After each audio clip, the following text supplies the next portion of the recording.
Alors, je m'appelle Gaby Janvier.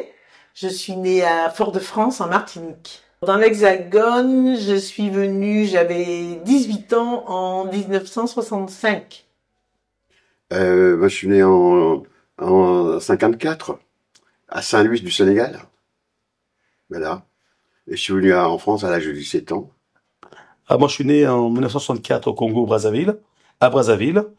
Je suis arrivé en France, je vais être en dernière année de maternelle et sur Vénissieux, et j'ai fait ma scolarité sur Vénissieux jusqu'au bac.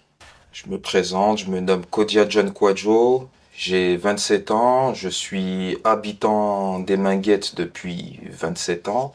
Je suis né dans le quartier, d'origine ivoirienne par mes parents et étudiant en master en gouvernance des données, un master AES. Et accessoirement acteur associatif dans les centres sociaux des Minguettes où j'ai été trésorier, coprésident et là je suis administrateur bénévole dans les centres sociaux des Minguettes. À l'origine, je suis un fils de Lyon, à vrai dire un gone, né à la Croix-Rousse, d'une mère française et d'un père camerounais, où à l'époque les couples mixtes n'étaient encore qu'une exception. Plus tard, je revendiquerai le fait d'être un gone, quand sournoisement me pose la question sur mes origines. Comme si de connaître d'où provenait la couleur de ma peau permettait de définir qui j'étais. Alors pas assez noir, pas assez blanc, métisse, voire même mulâtre, ou encore même un drôle de zèbre, ce qui, dès le départ, te rend suspect. Très vite, mes parents ont été séduits par la promesse des appartements au loyer modéré. Vous savez, ces grands ensembles construits dans les années 60 à la périphérie des centres urbains.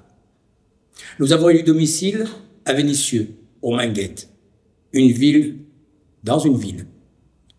Je suis devenu un gamin de banlieue, un fils des Minguettes. Et je me souviens du statue au plein cœur du quartier Montmousseau. Une Marianne allongée, telle une stèle antique tournée vers l'est, censée représenter la République, mais qui tournait le dos aux grands ensembles. En contrebas, il y avait un autre quartier, celui de la démocratie. Et à l'époque, une passerelle permettait de passer d'un quartier à un autre, comme si on avait voulu relier la République et la démocratie. Enfin, relier tous les enfants de Marianne. Les familles qui vivaient dans ces grands ensembles étaient d'origines diverses, maghrébines, antillaises, africaines, qu'elles soient donc du Nord ou subsahariennes, asiatiques, portugaises, espagnoles, italiennes. En tout cas, tous avaient l'envie de construire une vie nouvelle pour leurs enfants.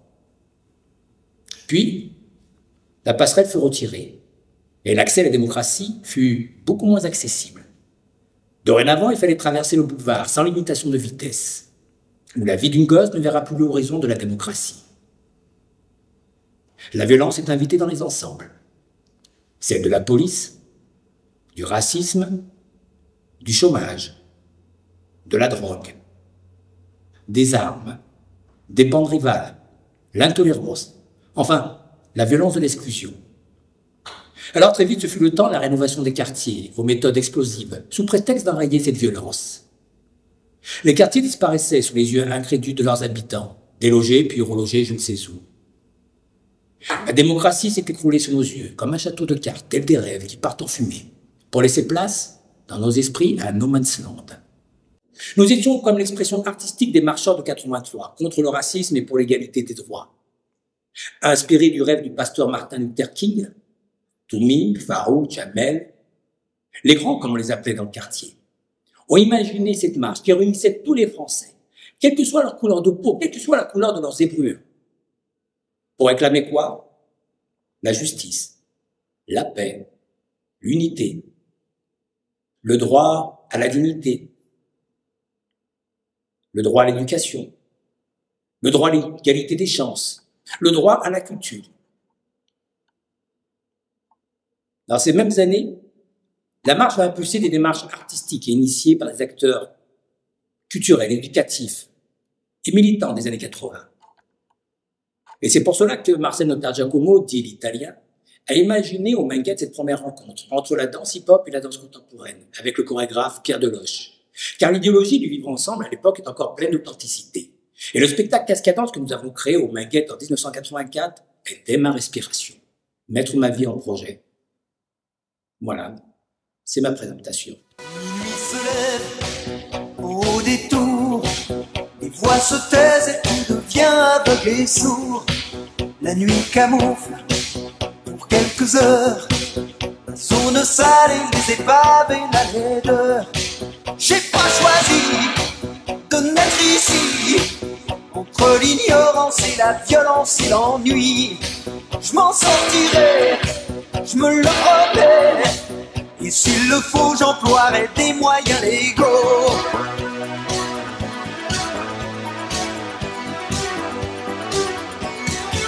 Envole-moi, envole-moi, envole-moi, loin de cette fatalité qui colle à ma peau. Envole-moi, envole-moi, remplis ma tête d'horizons. Ce qui est important aussi de dire, c'est par rapport à la marche Pacifique 83, c'est que souvent les médias l'ont présenté comme la marche des beurs. Bon, ça c'est faux. C'est pas la marche des beurs. Non. D'ailleurs, au Minguettes, l'expression beurre n'existait pas. C'est pas une expression lyonnaise, le mot beurre, c'est une expression parisienne. Alors, je sais qu'il y avait une radio qui s'appelait Radio Beurre. Et aussi, des associations à Paris aussi qui participaient à l'organisation de la marche. Et notamment de l'accueil des marcheurs à Paris. Mais ça, ce sont les médias qui l'ont appelé beurre. Et je trouve ça, pas juste, parce que pour moi, c'est pas la marche des beurs. C'est une marche pacifique. Ouais.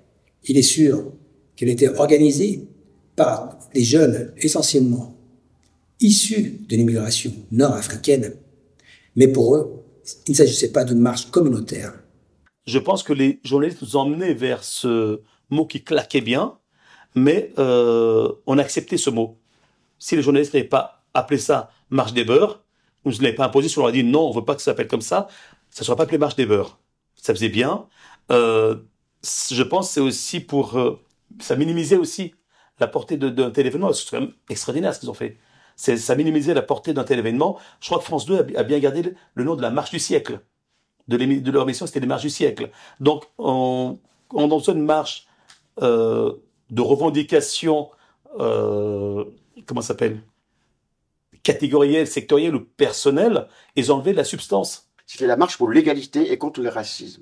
Et c'était porté effectivement par des jeunes maghrébins des Minguettes, tout ce qui s'ensuit. Mais après, ils ont rencontré les Français, ils ont vu que tous les Français ne sont pas racistes. Ensuite, plus ça arrivait à Paris, plus ça s'approchait de Paris, plus il y avait des Portugais, des Turcs, des Noirs, tout ça, qui les rejoignaient. Voilà. Et donc c'était après un peuple bigarré à l'arrivée de la marche Paris. Et puis il y a les associations, c'était aussi ça, les associations subsahariennes qui avaient, pour la marche pour l'égalité, qui avaient demandé à ce que les marcheurs, mettent de la pression sur Mitterrand pour qu'il tienne ses promesses, à savoir la carte des 10 ans.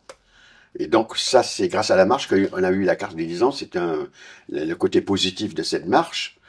Et c'était une préoccupation qui ne concernait pas directement certains ressortissants nord-africains. Comme beaucoup de personnes le savent, il y avait des accords entre l'Algérie et la Tunisie et la France qui permettaient justement d'avoir une carte de travail avantageuse, entre guillemets, je mets des guillemets, pour ces ressortissants-là, et elle était tout autre pour les ressortissants, pour les autres ressortissants étrangers. Et c'est dans ce sillage-là que mon père a aussi participé, entre guillemets, à cette étape, dans le sens où ça concernait sa situation. Lui était jeune étudiant ivoirien en France, comme beaucoup comme lui.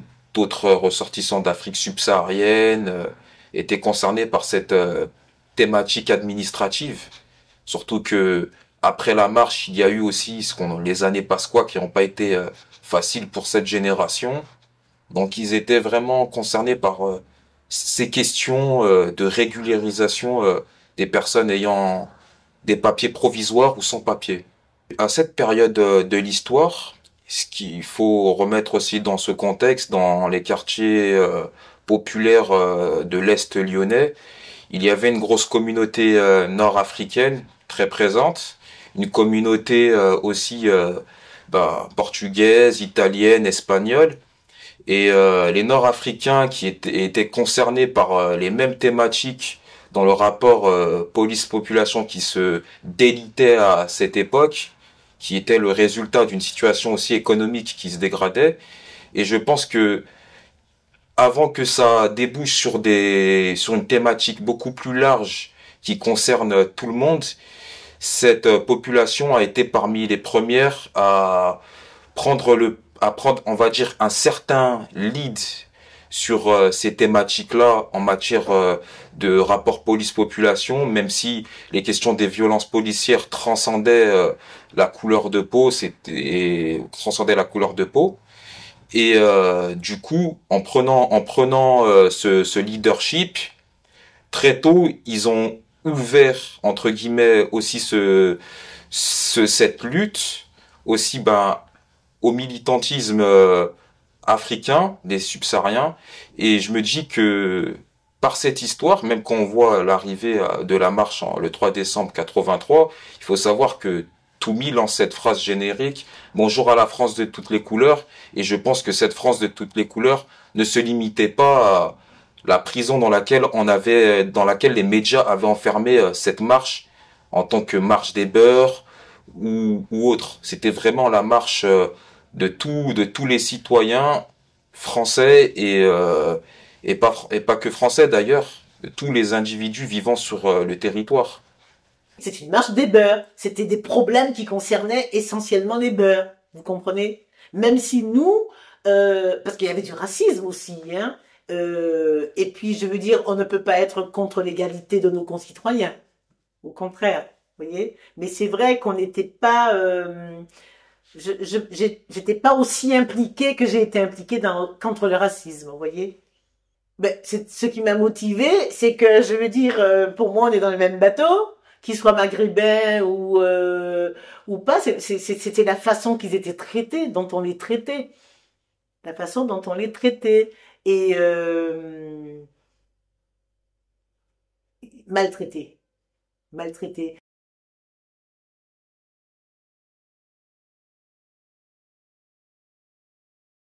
Et puis bon, ils ont pris comment ça s'appelle, les rênes, parce que bon, ils ont eu pas mal de problèmes quand même, tous c'est eux qui étaient victimes vraiment des crimes racistes, quoi. C'est sur les Maghrébins, quoi. Qu'on le veuille ou non, voilà, c'est les Maghrébins. Les valeurs ce que réclamaient les jeunes, ils réclamaient pas la lune, ils réclamaient leurs droits, en sachant que, enfin ça c'est moi qui le rajoute, que la France a pillé l'Algérie, hein, le gaz, toutes les richesses, etc. Et que eux, ils avaient même pas les miettes, hein, et que les parents, ils ont ramassé toute la merde des Français, excusez-moi l'expression, les poubelles, les usines à Besançon, dans le froid, on les a parqués dans des comment ça s'appelle, dans des cahutes là. Il y a eu Nanterre. À Nîmes, il y avait vers Saint-Gilles. À Marseille, il y avait la Paternelle. Il y avait, je me rappelle, ils avaient l'eau dans la cour qui neige ou qui gèle. C'était pas des conditions de vie, je veux dire, pour des gens. Et ces gens-là, ils avaient fermé leur gueule, ils avaient rien dit. Et les enfants, ils ont vu leurs parents. Et à un moment donné, ils ont dit, ça peut pas durer, c'est pas possible. On est français, on est né ici, on a les mêmes droits que les autres. Donc, on va essayer de faire entendre notre voix. C'est post-colonial. Il y a bien entendu, je ne sais pas qu'il y a une revanche, mais il y a un véritable ressentiment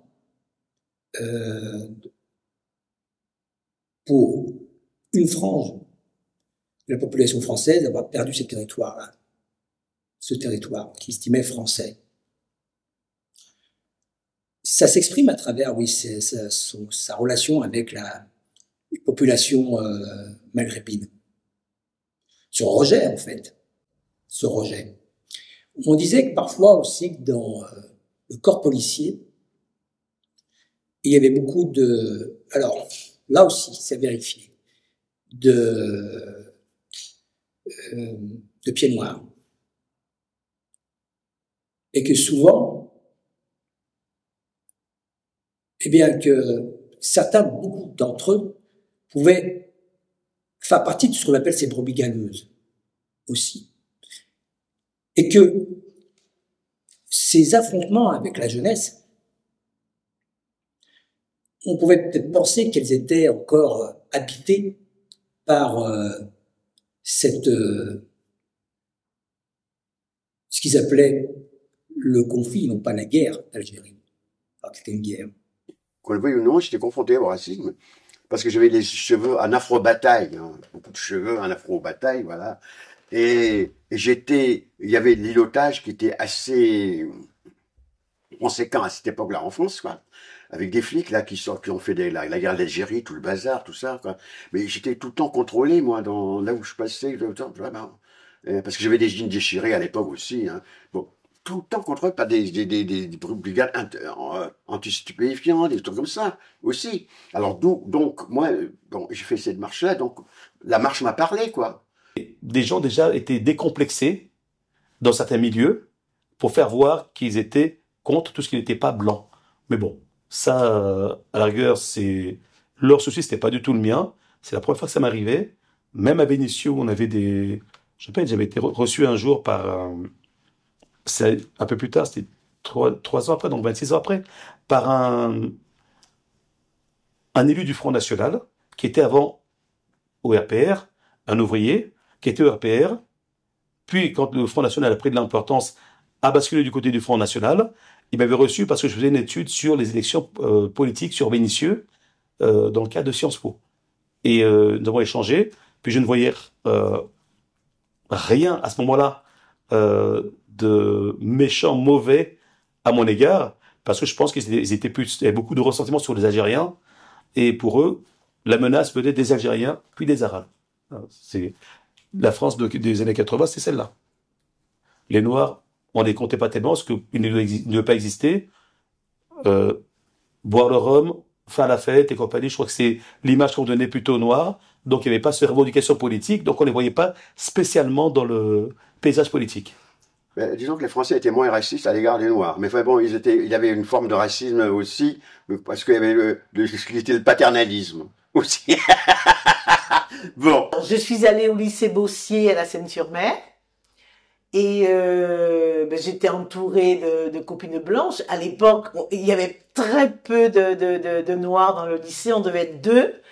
Et je me rappelle toujours, il y avait une fille qui s'appelait Laurence, et elle m'avait dit, mais on mange toujours les gens, c'est vous?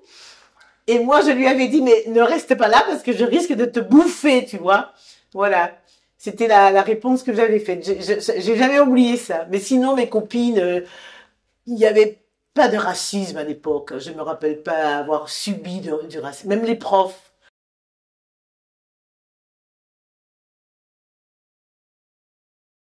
Moi aussi, j'ai fait les prémices de la marche, les prémices, à savoir les crimes racistes, par exemple, ce qui se passait à Nanterre, par exemple, aussi, il y avait un crime raciste assez ignoble, quand même, un jeune de 19 ans, je crois, Abdel Bigamia, qui rentrait chez lui tranquillement à Nanterre. Voilà, c'était sur le ghetto de Nanterre, là, et puis il y a un monsieur qui était excédé par les bruits que faisaient peut-être les voisins, rebeux d'à côté, et il a sorti son fusil, il a flingué Abdel Bigamia. Donc ça a fait une marche silencieuse à chaque fois. Abdel Bigamia qui a été buté, il y a toujours eu une marche silencieuse, d'ailleurs, c'est la photo qui est derrière là-bas. Et pareil aussi, le môme là, qui s'est fait buter à Châtenay-Malabry parce qu'il était au refus d'obtempérer sur sa mobilette. Et pareil, là aussi, il y avait marche silencieuse, pareil. Tout ça aussi, c'était un peu au niveau national. Hein, il y avait des crimes comme ça, hein, racistes. C'était pas seulement au Minguette, mais ici en France. À Châtenay-Malabry, pareil, il y a un, comment ça s'appelle, un jeune qui rentrait chez lui, après avoir vu sa fiancée, un jeune de 17 ans, qui rentrait en mobilette, sans casque, et elle refuse d'obtempérer, le flic lui tire, et handicapé à vie. Alors donc, c'est ça, je suis venu à la cité pour voir rencontrer les parents, et je suis tombé sur comment ça s'appelle, sur cette photo-là. Nous sommes tous des juifs à flics. On voit l'aîné, les cadets, et un jeune môme qui court. C'est une photo très emblématique, hein. Très emblématique d'ailleurs, qui a été peint et mis sous, comment ça s'appelle, en bas du podium, quand la marche est arrivée à Montparnasse. Il y a eu l'été 81, l'été chaud 81, oui, comme il était en haut au pouvoir, je crois. Au Minguette, ça chauffait, hein. Alors, et donc, c'est-à-dire que il y avait des rodéos qui se passaient, quoi. Ça, c'est un aspect hein, du problème. Hein. Il y avait pas que les rodéos, mais c'était un aspect du problème, c'est-à-dire que les jeunes, ils allaient dans des parkings, là, dans les parkings des grands hôtels, ils piquaient des BMW, des gros cylindrés, et ils revenaient dans le quartier. Le quartier, c'était le circuit auto, quoi. Alors les gens applaudissaient, voilà, tout ça, quoi. Donc, et après, ils brûlaient les voitures. Et ils brûlaient les voitures, et ils appelaient les pompiers. Les pompiers venaient, ils étaient caillassés. Et donc ça, alors là, c'était l'été chaud, hein. Et là, toute la presse, ça n'est emparé. On traitait, comme c'est les socialos, on les traitait de laxistes. Toute la presse est venue. Ils ont exagéré la presse et voilà. Ils ont mis de la sauce sur ça. Et puis à un moment donné, moi j'ai dit, j'étais aux Gens sans frontières à ce moment-là. Et avec une Antillaise qui était journaliste, moi je suis photographe, j'ai dit, écoute, on va aller voir ce qui se passe derrière ces flammes. Donc on a payé nos billets, on est parti. On est parti, et puis on est revenu avec un reportage, on a vu tout le monde, les éducateurs, les mômes, j'ai vu des mômes qui traînaient au bas des escaliers, vraiment qui s'emmerdaient à mort. Pas mal de chômeurs, voilà, qui s'emmerdaient à mort. On a vu les éducateurs qui nous ont expliqué, écoutez, bon, l'histoire là des voitures brûlées, on a vu de nos propres yeux des photographes. Ok, on ne nie pas hein, qu'il n'y ait pas que des voitures volées et puis les rodéos, on les nie pas. Mais c'est exagéré parce qu'il y a on a vu des photographes de Paris Match ou d'autres presses aussi qui payaient les mômes pour pour voler des voitures, les brûler, et photographier et puis pour faire vraiment du sensationnel. Ça, les éducateurs nous l'ont dit. Et puis bon, moi j'ai fait des photos, les mômes qui traînaient sur le bras, et puis j'ai ramené le reportage pour Sans Frontières, ils en ont fait 5 pages, des choses comme ça, quoi. Et donc ça, c'était les prémices, en fait. Les prémices de la marche pour l'égalité, quoi. Brûler des voitures, à l'époque, n'était pas si... était lourd de symboles. Ça, c'est mon interprétation quand même, il y aura que moi, parce que la voiture symbolise aussi la liberté. Et il faut savoir qu'au Minguette, il y a ce qu'on appelle RVI, Renault Véhicule Industriel. Et pour une grande partie de la population, donc travaillait là. Et à l'époque même, je ne sais pas si tu te souviens, il y a eu des licenciements drastiques. Et la plupart de ceux qui étaient licenciés étaient ceux issus d'immigration. Donc, les fils de ces pères, à travers ces inégalités montantes, ces injustices grimpantes, ont exprimé cette colère aussi, en mettant quelque part à feu la voiture, parce qu'il y a eu lourd symbole. Au départ, ces voitures, d'ailleurs, étaient souvent piquées dans les quartiers chics de Lyon. C'était pas la voiture du voisin. Elles étaient piquées dans les quartiers chics de Lyon, ramenées dans le quartier, où les gars faisaient leur rodéo, comme un rituel, et ensuite mettaient à feu, finalement, cette voiture. James Baldwin parle d'un livre qui s'appelle l'écrivain africain-américain, noir-américain, ou afro-américain, comme on l'entend, comme on veut, la prochaine fois, le feu. Parce que ce phénomène n'est pas exclusivement français. Aux États-Unis, c'est la même chose. Partout ailleurs, c'est la même chose.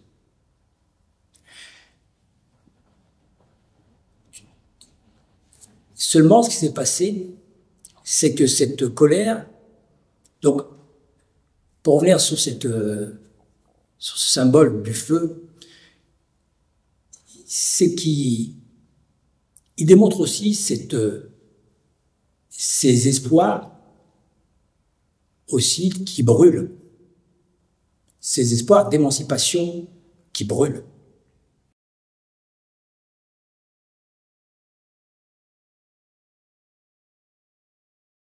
J'ai envie de dire que cette colère-là a fini par se retourner contre nous.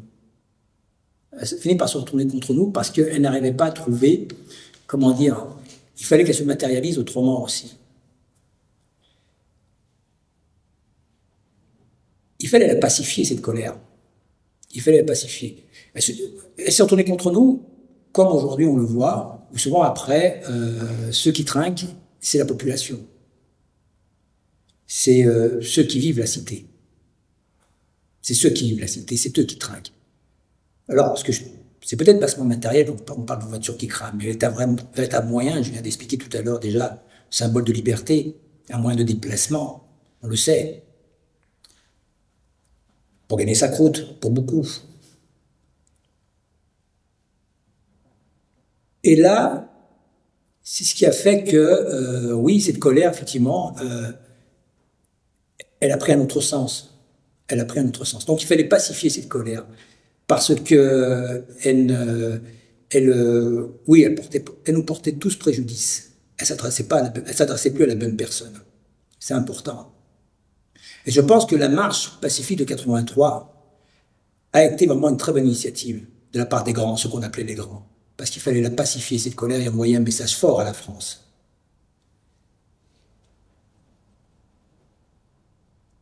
Et en même temps, ce qui est arrivé sur le territoire, c'est ce mouvement culturel outre-Atlantique hip-hop, qui portait cette même colère outre-Atlantique d'une population dont on niait complètement la réalité d'une existence, qui sont les Noirs américains, voire latino-américains, mais majoritairement les Noirs américains. Et quand le hip-hop est arrivé, il est arrivé au même moment, dans le même contexte social, au moment de cette colère-là. Et il a été aussi une véritable alternative pour canaliser cette colère, et comme on disait à l'époque, pour la transformer en défi créateur. Ce que cramer des bagnoles, etc., cramer la cité ne faisait pas.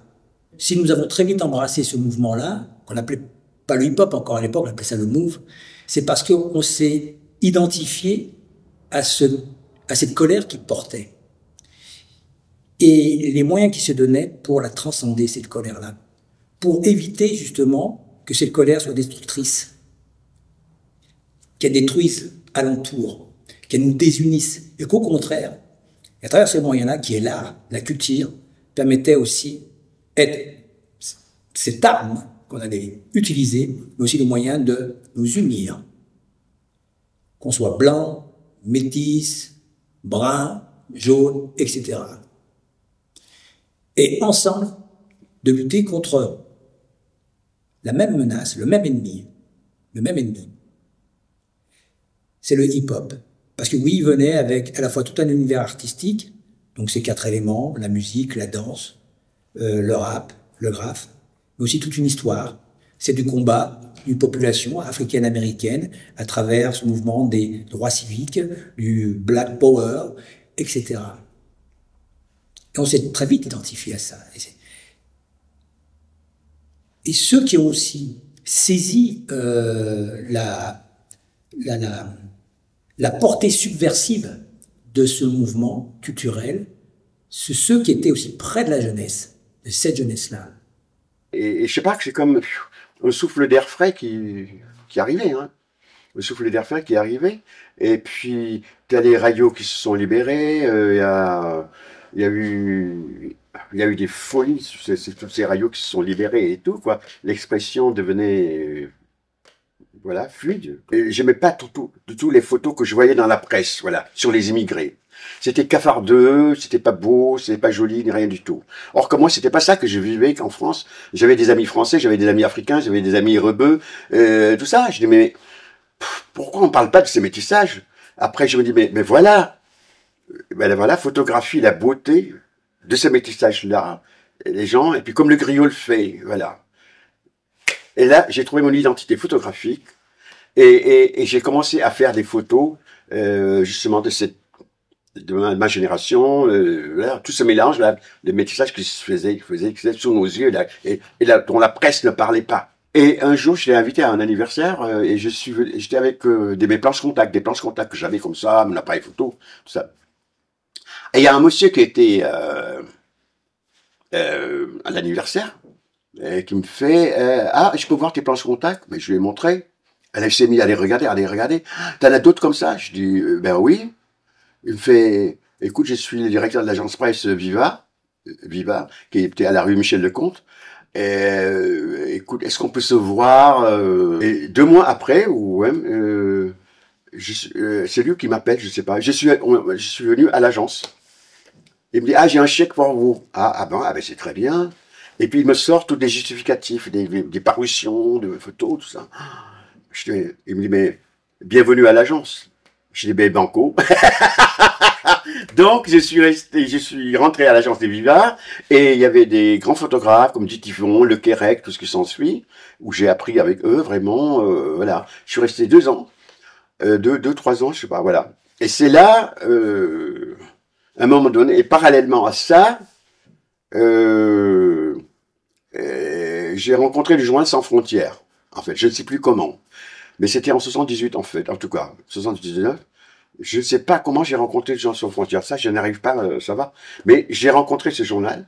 J'ai vu que justement, ça me plaisait beaucoup parce que il y avait toute la jeunesse française, africaine, antillaise, des Portugais, des Turcs, des Italiens qui étaient dans le journal. Et j'aimais beaucoup ça, cette France de la colonisation décomplexée un peu, et puis qui assume. Ça me plaisait. Et je me dis, bon, ben voilà, je vais y rentrer dans ce journal-là. Et effectivement, dans un journal, bon, on traitait des sujets de société, sur l'immigration, mais aussi des sujets aussi culturels, à savoir la musique, la danse, la mode, tout ça. Justement, que créer toute cette jeunesse-là, voilà. Je me dis que ce soit dans le cinéma, il y a eu Black Micmac quand même qui a révélé Isaac de Bancolé, qui a révélé Isaac de Bancolé et d'autres acteurs, quoi. Moi, j'ai joué dans Black Micmac, j'étais le photographe de plateau. C'est les réalisateurs qui voulaient que je sois le photographe de plateau. Thomas Gilou, il le voulait. Et donc, il y a les modes qui se mélangent. T'as Rachid Kimoun qui faisait partie de Radio Beurre, qui l'a créé, qui faisait partie des gens qui ont créé Radio Beurre, qui est un grand sculpteur, internationalement connu maintenant, Rachid Kimoun. Voilà, t'as les danses qui se mélangent, il y a eu Rachida, il y a eu les musiques qui se mélangent, voilà, il y a eu le rail, il y a eu, voilà, c'était une époque vraiment où où c'était le mélange, quoi. D'ailleurs il y a un slogan qui est né de la marche qui s'appelle comment ça s'appelle, la France est une mobilette, elle a besoin de mélange pour avancer. Et en 83 il y a eu Convergence 83, donc ils ont repris ce slogan là. On s'est focalisé sur cet aspect de marche, mais on a oublié que c'était un contexte général.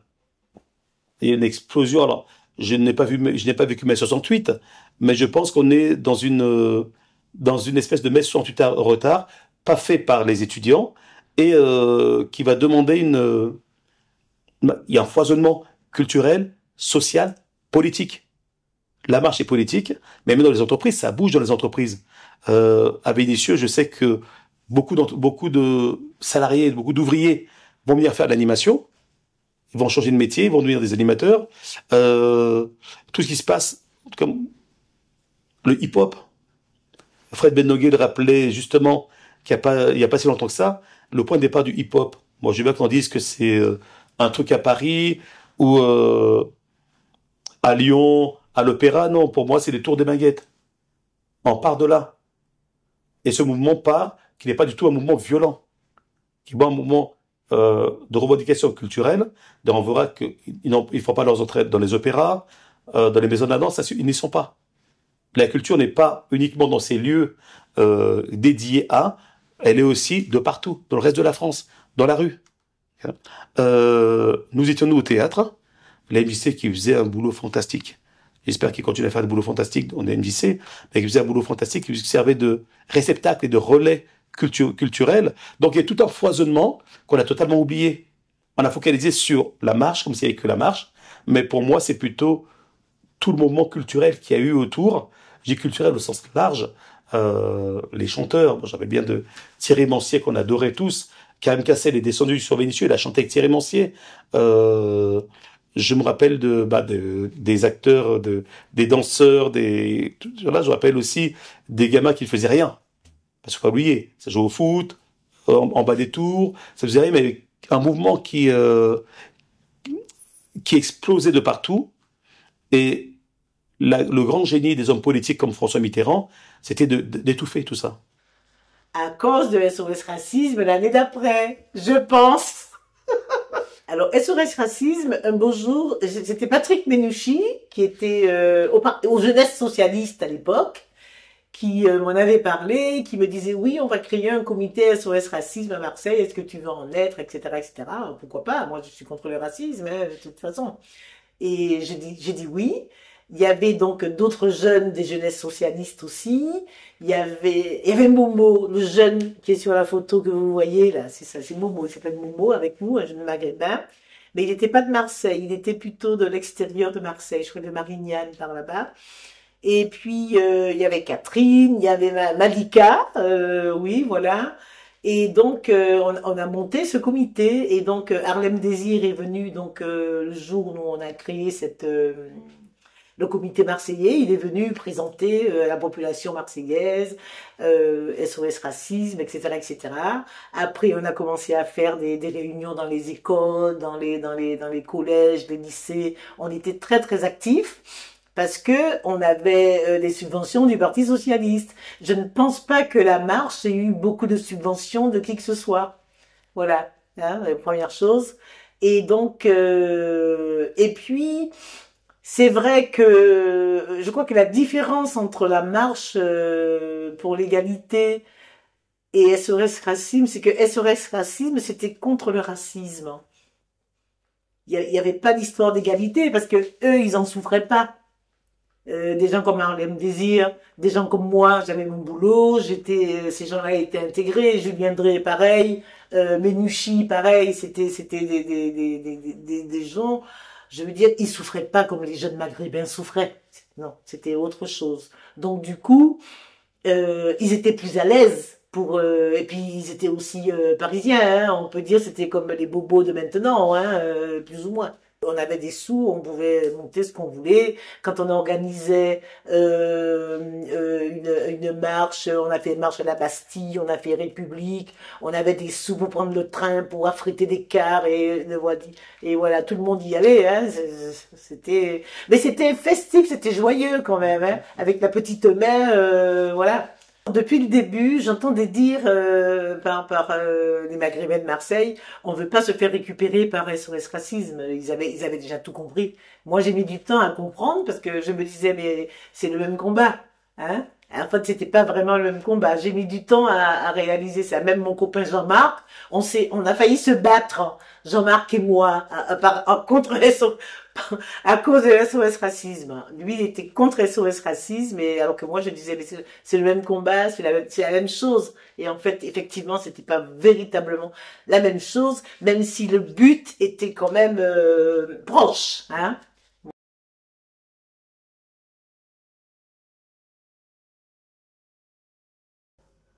Ça a servi à quoi?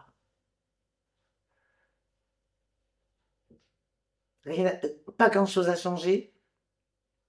À tel point que Monsieur Bardella, ou je sais pas qui se permet de dire que Najette de chez vous, là-bas, Najette Belkacem, non, Valo Belkacem, ayant la double nationalité, n'était pas apte à être ministre, vous vous rendez compte? Alors, ça a servi à quoi cette marche? Ça me donne envie de pleurer quand j'entends ça. Donc 40 ans après, alors que j'étais un de ces exemples, avec une certaine notoriété en plus, artistique, qu'elle soit française, donc nationale, mais aussi internationale, et qu'aujourd'hui, que les portes de théâtre me ferment encore les portes, comme si on était un peu au point de départ, il y a 40 ans. Là, j'hallucine. Parce que justement, on est censé même encore aujourd'hui, bientôt, fêter les 40 ans de la marche, mais on a fait rien. Et je me retrouve au même point de départ, encore à réclamer cette égalité de traitement. Là, il y a de vraies questions à se poser. Quand même, il y a de vraies questions à se poser. Quand je frappe à la porte du musée de l'histoire de l'immigration, ça fait 2 ans que je frappe à la porte du musée de l'histoire de l'immigration, parce que ça fait 2 ans que je suis sur mon ouvrage, qui était publié là au mois d'octobre dernier, mais ça faisait 2 ans que j'étais dessus, que j'étais aussi sur mon ouvrage, à la fois mon livre, Hop Rock, histoire de danse, histoire d'une vie, mais aussi de ma création, La culture du zèbre, qui est dans la continuité de ce livre-là, et que je sais que de toute façon, vous allez, en 2024, il y aura un coup de projecteur sur les 40 ans de la marche. Écoutez, là, j'ai un objet artistique qui témoigne en même temps aussi de cette mémoire-là, de cette histoire, parce qu'elle est mienne aussi. Eh bien, le musée de l'histoire de l'immigration, grand symbole de nos mémoires, me ferme la porte. Alors, comment on m'explique ça?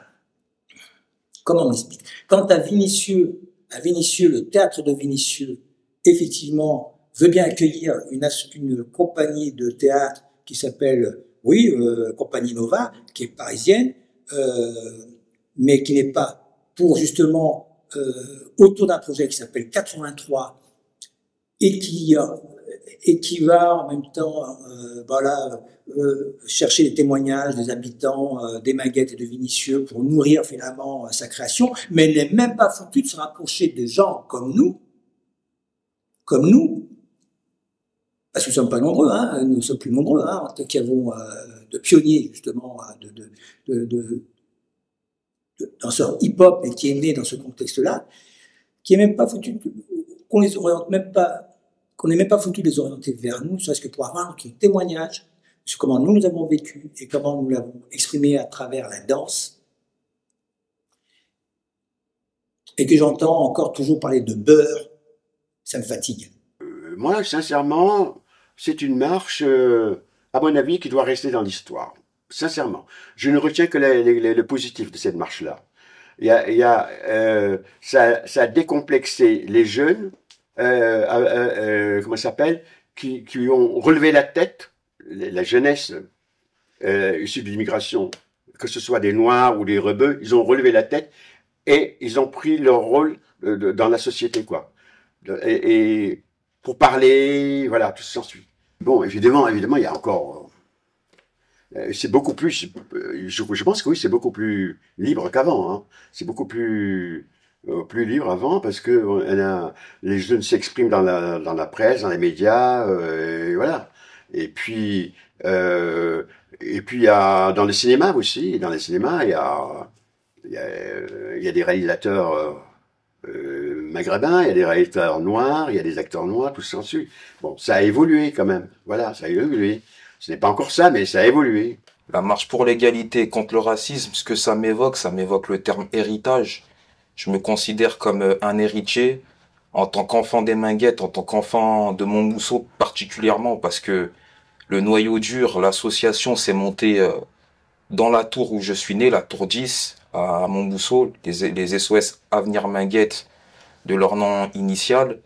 Et c'est un héritage, un big héritage, dans le sens où c'est par l'histoire et la culture qu'on structure son identité. Et ça répondait à une question, qui suis-je en tant que jeune, issu d'un quartier, issu d'un territoire qui a drainé une certaine réputation sulfureuse, mais aussi cette belle page de l'histoire qu'on ne met pas en lumière, cet aspect pacifique qui a émané justement des quartiers populaires et initié par un jeune et un collectif.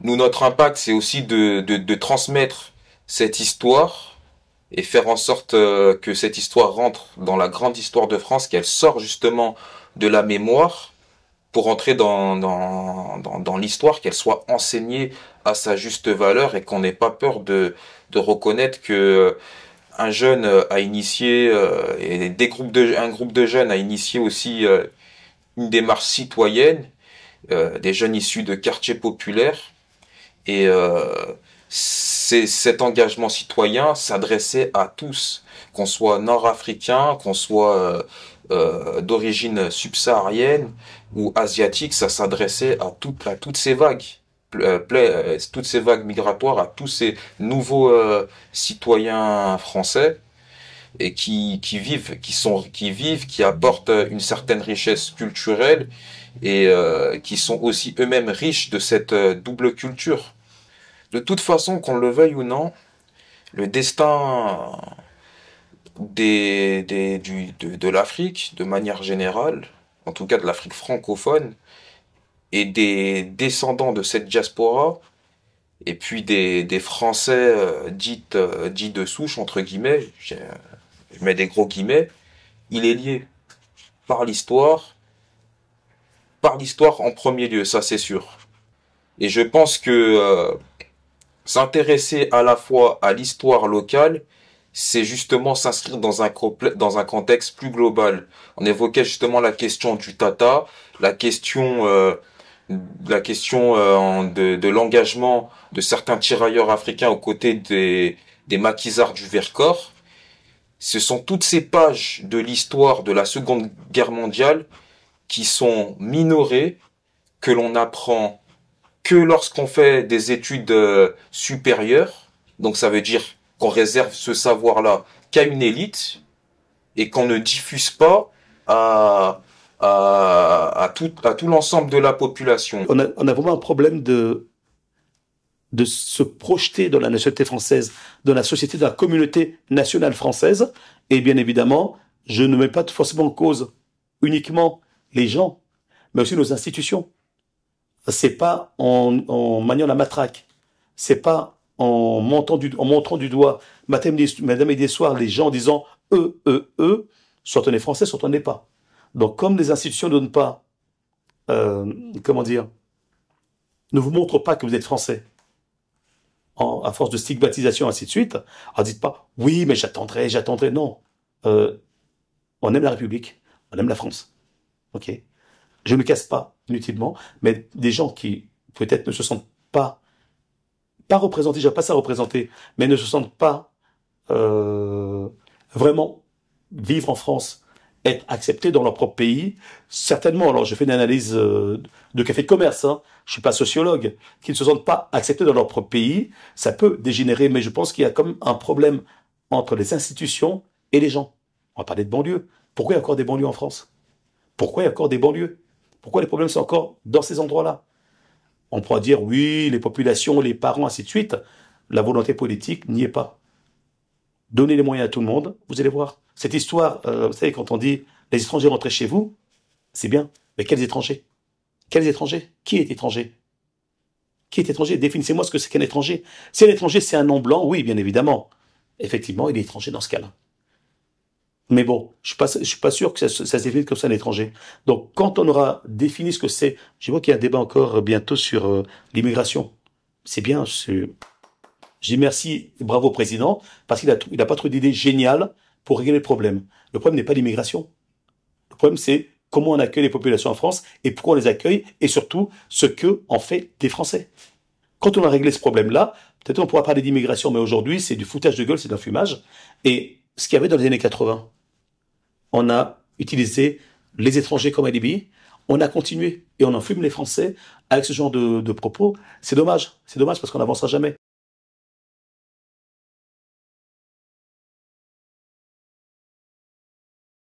On oublie que être français, c'est pas une couleur de peau, c'est pas une couleur de yeux, c'est pas une couleur de cheveux. Être français, c'est un sentiment qu'on peut avoir par rapport à un pays. Donc, je pense qu'il y a des gens aujourd'hui que je considère beaucoup plus français et qui viennent de l'étranger pourtant. L'amour qu'ils ont pour le pays, pour notre mode de vie, pour ainsi de suite, qui est beaucoup plus important que celui de certains Français, on appelle ça de soucis si on veut, mais qui n'ont aucun respect de l'histoire de France, parce que c'est là le vrai problème de la France. On ne respecte pas l'histoire de France. Si on respectait l'histoire de France et la connaissait l'histoire de France, on arrêterait de faire des amalgames. Pour moi, une personne qui est née en Algérie, qui est arrivée en France avant l'indépendance, la loi elle est claire. C'est pas moi qui invente la loi. Donc déjà, il faut qu'on arrête de considérer que quand on n'est pas blond aux yeux bleus, ainsi de suite, on n'est pas français, première chose. Donc respectons l'histoire de France, et surtout, ayons à l'idée que si on veut que le pays fonctionne, il faut que tout le monde puisse trouver sa place. Mais pour que tout le monde puisse trouver sa place, il faut qu'on arrête de faire du clientélisme, il faut qu'on arrête de faire semblant de faire de la politique, il faut absolument qu'on s'ouvre réellement à l'idée que la France doit réussir, et je ne comprends pas. Ça fait des décennies que ça ne fonctionne pas. Et on revient toujours à la même chose. On revient toujours la même chose. Ça fait que moi, je suis pas beurre. Les potes avec qui j'étais, qui s'appellent Samira Chichi, Zoran Chéri, Fatia Bounouane, c'est pas des beurres. Ce sont des Français. Aux origines marocaines, algériennes ou tunisiennes. C'est pas mon beurre.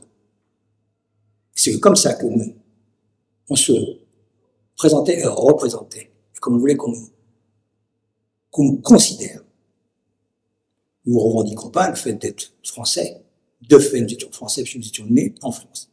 Et quand bien même ceux qui n'étaient pas nés en France avaient deux nationalités, mais se considéraient français aussi. Sans pour autant tourner le dos à leurs racines. Peut-être que c'est pas encore rentré dans les mœurs, à savoir qu'on peut être français, on peut être noir, arabe et être français, quoi. Mais bon, mais il y a toujours, c'était un truc qui était ancré longtemps, quoi, à savoir tout vient d'où, quoi. Parce que c'est ça aussi, hein. Moi, j'ai beau être là depuis pas mal d'années, elle m'a dit, ah ben tu viens d'où? Toujours. Bon, il y a ça, quoi. Mais bon, je pense que ça va changer. T'inquiète pas, ça va changer. Avec le temps, laissons le temps au temps, hein. Voilà, laissons le temps au temps, et ça va changer, quoi. Mais moi, j'ai confiance, vraiment, vraiment. Regarde les Jeux Olympiques, c'est merveilleux, hein. Toute cette population bigarrée, là, vraiment. Et puis, vraiment, et que ce soit les Renois français, pardon, les ultramarins français, ils ont apporté des médailles, mais en se battant, en se disant, nous, on est français. En se disant, nous, on est français, et voilà, on est fiers. Vraiment, de se battre, d'apporter cette médaille-là. Vraiment. Même Thierry Henry, j'ai écouté une de ses interviews, il dit, mais faut qu'on arrête, hein. Nous, on est français, et j'adore le drapeau français, et on s'est bagarré, on s'est battu pour amener cette médaille-là. Parce que, voilà, on est français, et voilà, et on est fiers de l'être, et on aime le public, voilà. Donc, aussi, je veux dire que, bon, là, c'est cette bagarre-là qu'il faut mener. Parce qu'en ce moment, il y a des choses aussi qui... T'as l'extrême droite, enfin bon, entre guillemets, Zemmour, qui parle de nouvelles, comment ça s'appelle, comment ça s'appelle, du danger de cette civilisation. C'est un peu, putain, moi je dis qu'il n'a qu'à regarder les Jeux Olympiques, quoi, vraiment, et qu'on arrête de dire que, voilà, ouais, il y a ça aussi qu'il faut, voilà, dont il faut être vigilant. Et c'est pourquoi, dont être vigilant. Et c'est pourquoi moi je dis qu'il faut vraiment célébrer chaque année cette marche pour l'égalité. Pour moi, ça équivaut à la marche de Washington. Bon, il y avait beaucoup plus de monde. À Washington, il y avait 250 000. Là, on a c'était 100 000 quand même, même plus. Et pour moi, c'est ça. Il faut continuer à se battre. Donc je pense que nous, on va aller chercher ce qui nous revient de plein droit. on a une génération qui s'engage, qui milite déjà à son humble niveau, qui essaie d'entreprendre aussi, même si pour l'instant ça reste mineur, mais il y a de plus en plus de jeunes qui essaient d'entreprendre, de montrer qu'une autre alternative est possible, une autre voie est possible, quand bien même il y a cette adversité que l'on vit au quotidien.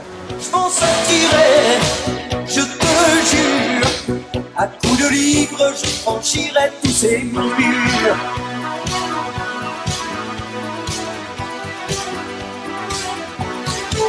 Envole-moi, envole-moi, envole-moi, loin de cette fatalité qui colle à ma peau. Envole-moi.